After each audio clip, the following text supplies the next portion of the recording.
Donc voilà, j'ai réussi à faire le trou. Après, bon, je sais pas encore s'il est vraiment à bonne dimension. Donc voilà, ça donne ça. Après, le mur, il est quand même balèze. Après, j'ai mis un masque pour la poussière.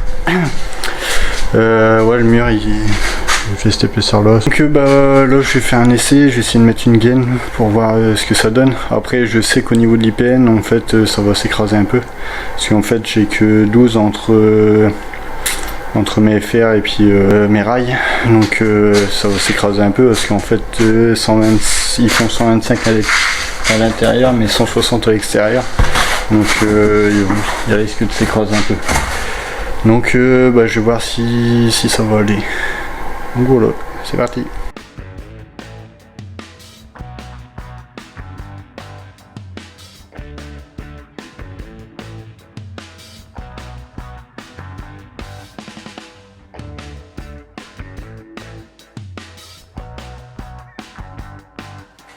Donc ça passe pas, en fait j'ai un petit morceau, j'ai un morceau de bois qui passe. J'ai espérance que ça s'écrase aussi un peu et que ça passe à cet endroit là, mais pour finir ça passe pas. Donc bah, j'ai essayé de le tailler un coup, ça va pas être facile. Voilà, je vais essayer de faire ça, je vais essayer de le percer un coup, puis après aussi le robot, essayer de le dégager un maximum. Donc voilà.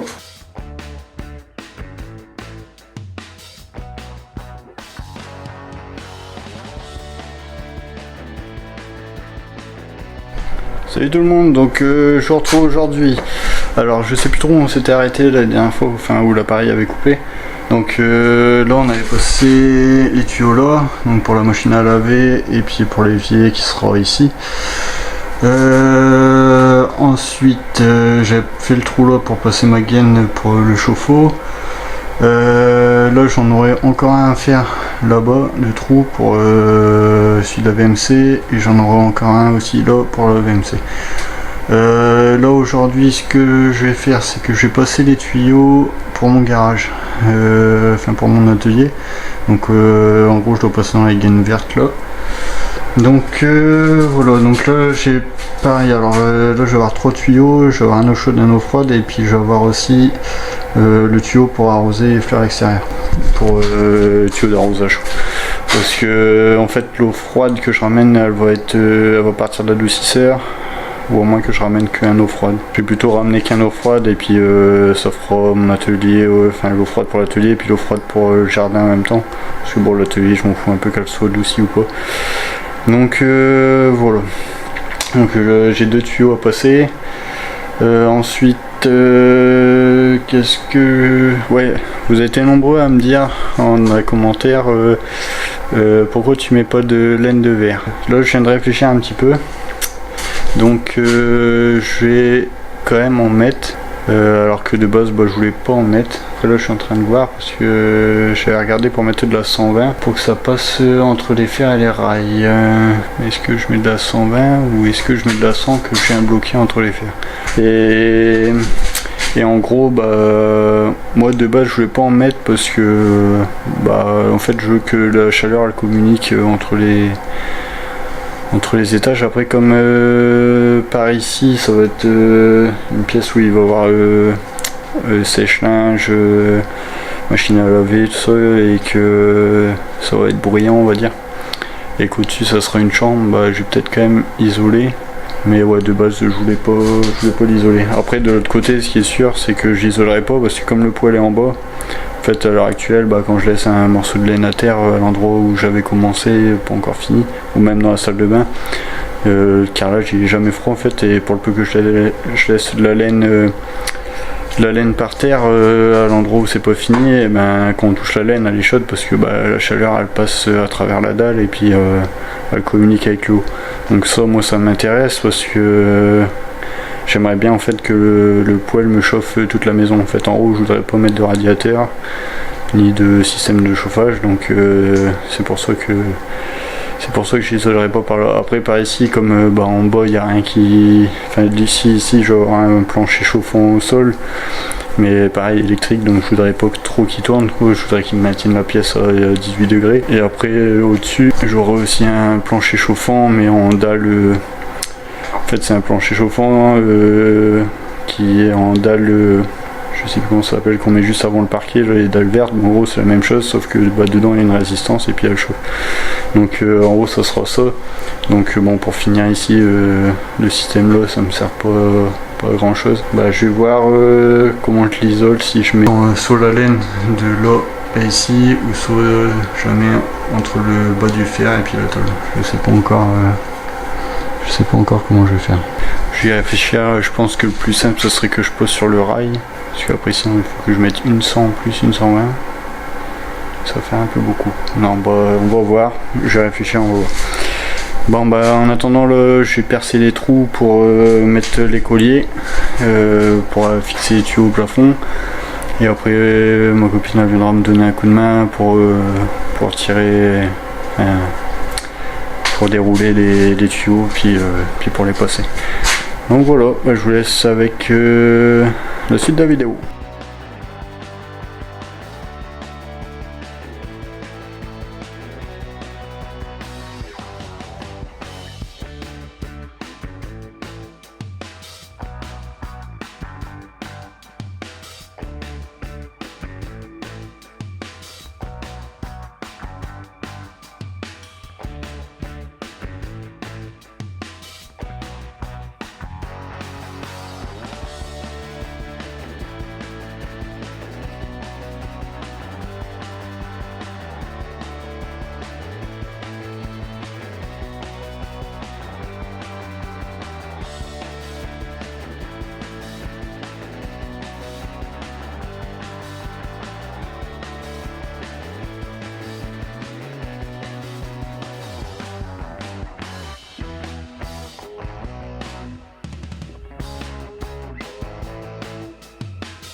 Donc voilà, donc là j'ai passé les deux tuyaux là pour le garage, donc pour le robinet extérieur et puis pour mettre un évier dans mon atelier, donc eau chaude, eau froide.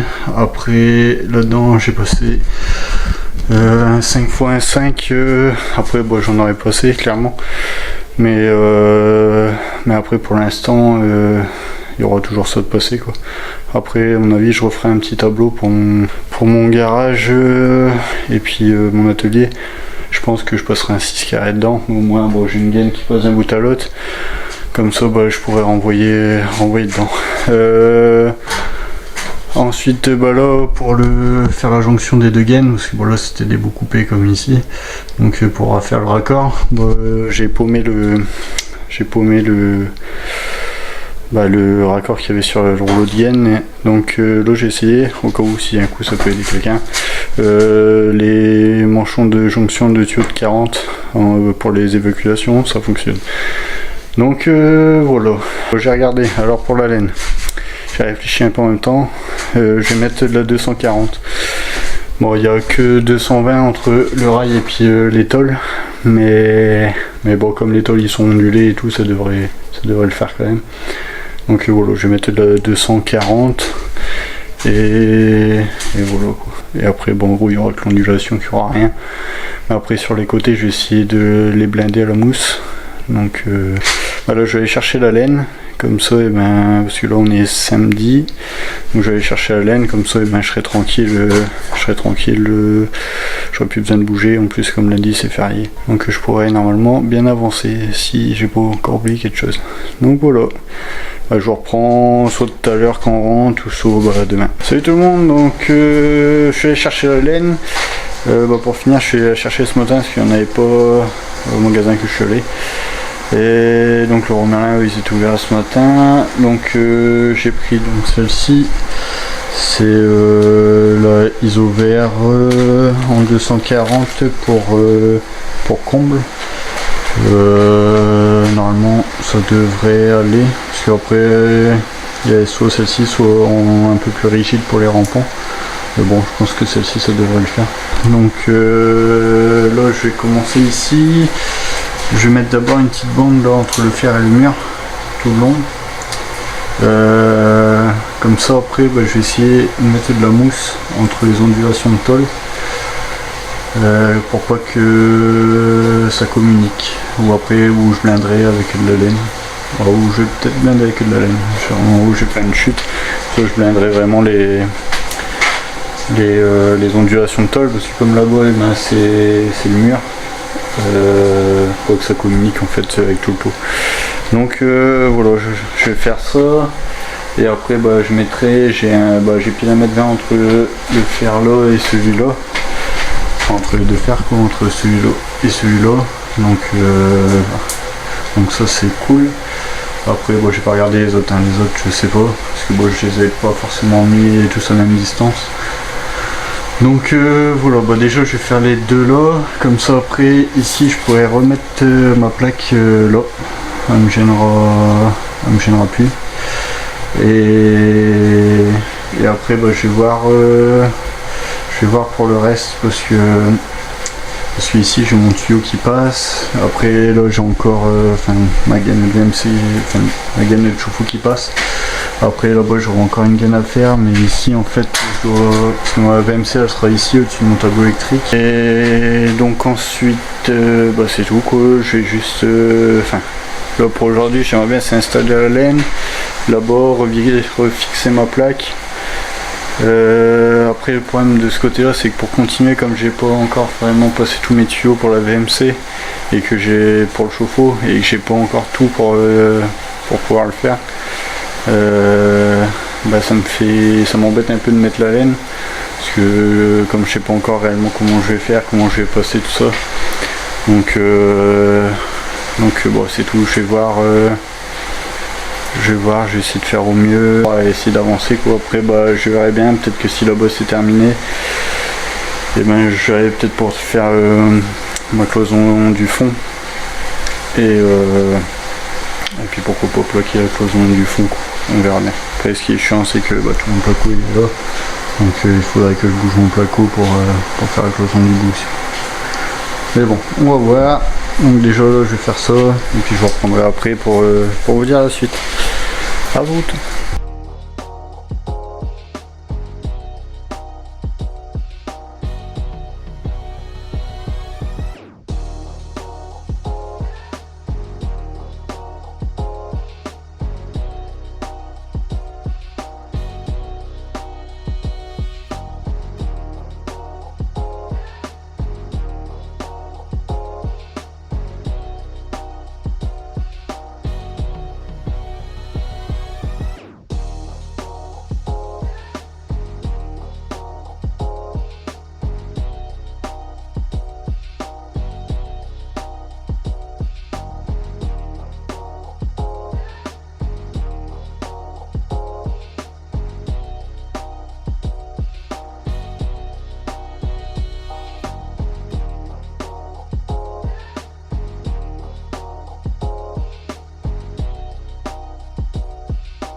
Salut tout le monde, j'espère que vous allez bien. Je vous retrouve aujourd'hui en fin de vidéo pour clôturer ce vlog. Donc j'espère que ce vlog vous aura plu. Donc si c'est le cas, n'hésitez pas à t'abonner, à mettre un petit pouce bleu, à activer la petite cloche des notifications pour oublier aucune de nos vidéos qui sortent tous les dimanches à 11h. Et n'hésitez pas non plus à nous suivre sur Insta, je vous mets juste ici. Et nous vous dis bientôt dans une prochaine vidéo. Bye.